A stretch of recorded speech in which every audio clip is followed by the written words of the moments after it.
President of the Republic of Uganda, it's my honor to officially commission in this structure which is going to help our children with special needs.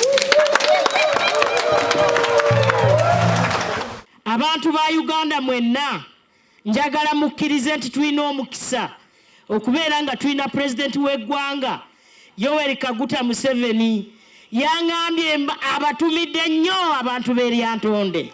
Ekyokubiri, baŋŋambye wano essomero lyatwalibwa omuyaga, nja baweereza amabaati balizzeeko. Kasita chairman wa movement yagambye ebisigadde bibye kuba kalulu mukatuwa n'omutima ogu tulina obbakolera. Oluguudo lwammwe olw'okuva Essembabule si lwero lwe twayogeddeko, naye tugenda kukola emirimu gyammwe ate mujja kusiima. Download the app on App Store or Google Play Store now. Vision Digital Experience, the future of media.